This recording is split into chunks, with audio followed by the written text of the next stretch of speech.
It has been given many names. The tall man, the branch man, the faceless man, the thin man, and mostly accepted as the slender man. Some have even decided to joke about it and call it Slendy. However, the slender man is no joke. I learned that the hard way. My name is David and I'm 18 years old. My uncle has suddenly vanished without a trace. The police were never able to find the body or any evidence of the disappearance. Me and my two siblings, Calvin and Rachel, decided it would be a smart idea to investigate ourselves. I wish we had never went. My uncle lived in a wooded area which, if you would minus the horrors that were about to come, was actually a rather beautiful environment. At first, everything seemed fine.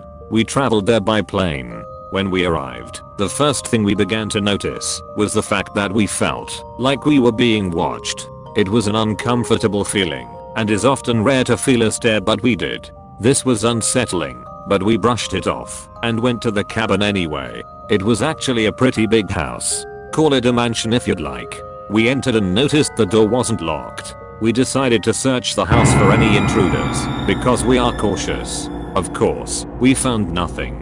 We were relieved and started unpacking. Me and my brother got our uncle's room, while Rachel got the additional room. When we had unpacked, we began to make some food and just talk about our life, to keep the eeriness of the area out of our minds. We talked about simple stuff like how our jobs have been, our love lives, etc. That night, we slept through, like it was no problem. The next day is where the horrors began. I decided to begin doing some digging to find out what had happened to our uncle. I found out that the one closet in our uncle's bedroom was actually a secret room. I entered and that is where I began to feel uneasy. There were hundreds, probably more, of drawings and scratches of forests and many random stuff. Most of them had a stick man with an X overlaid on its head. I chose to ignore it at first, just leaving it as our uncle's creepy hobby and maybe deciding to write a story or something. We went to sleep that night and that is where things got bad. I had a little trouble sleeping that night, trying to figure out what was up with that room and all those drawings. Could they have a connection to our uncle's disappearance? Many questions circled my head. I eventually began to fall asleep until I heard my sister scream. Me and Calvin rushed to her room and found her breathing heavily. We tried to ask her what happened, and she told us she saw something in her sleep. We tried to calm her down by saying it was just a nightmare. Calvin and I stayed in the room with her. I went on my laptop to keep myself from being bored. The next day, Rachel began to feel a little sick. She was coughing a lot. We gave her cough medicine which didn't really do any good either. That night, same thing happened. Rachel screamed, refused to sleep again. During the third day, we chose to ask her what it was she was having a nightmare about. She told us that it was about the same thing. A tall, slender man wearing a clean suit which had no face. This sounded so familiar. I went to the same closet that had those drawings and showed her the drawings. She was horrified to learn that those drawings had a link to her nightmares. She said that she saw those drawings in her nightmare, and when she looked behind her, it was there. Calvin said it had to be a coincidence of the pictures being in her nightmares. He is a non-believer of the supernatural and the paranormal. We chose to explore the woods and once again, we had the feeling we were being watched. Rachel began coughing again, but this time blood. We took this matter seriously and called the doctor. When the doctor arrived, he couldn't find any cause of the coughing. It was summer, so it was hard to catch the flu or cold this time of year. He just gave her flu tablets and advised her to continue to take the medicine. I began to feel nauseous after that. That night, I began to have nightmares about it. In it, I was walking through the woods, and after hearing a scream of my sister, I ran towards it. That's where I saw it. That tall evil demon. It was tall and wearing a clean suit, exactly how Rachel described. Its arms were very long and almost to the ground. Its hands had sharp fingers. The worst part was its face. There really was no face. Normally I'm used to no face, since I see faceless mannequins in the mall, but this felt different. Its face was looking at me. There were no eyes, mouth, nose or even ears. Just a pale featureless face. When I looked down at its hands, I saw blood. My ears began to ring, and when I felt my ears, I saw blood on my hands. I was frightened and saw Rachel standing beside it.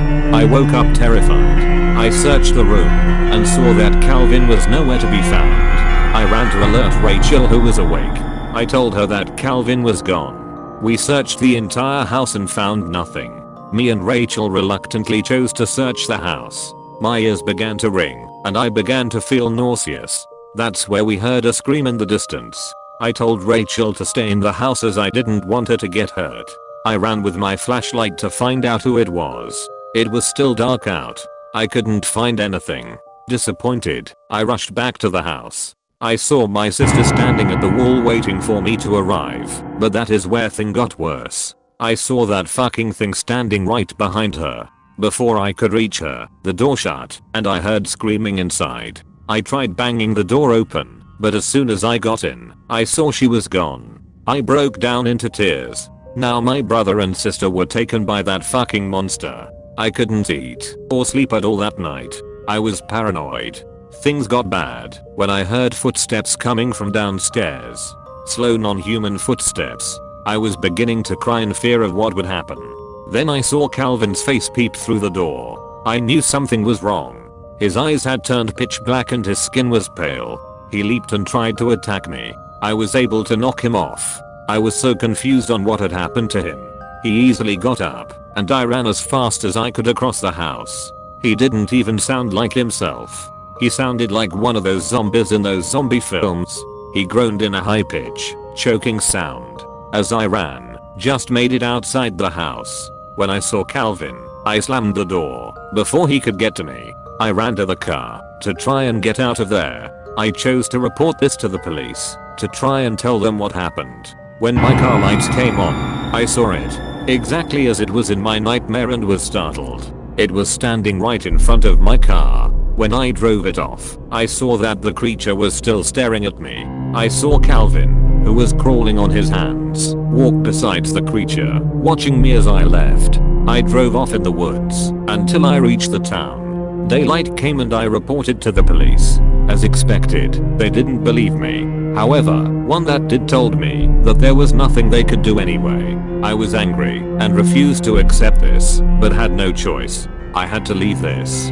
I'm on my own and still paranoid and having continuous sleepless nights. I still see it, and I know it is not done with me. I have lost most of my friends, since they think I'm crazy and the rest of my family members are distant now. If you are reading this, that means I was able to survive long enough to tell this story. The Slender Man is real, and it is not something to mess with.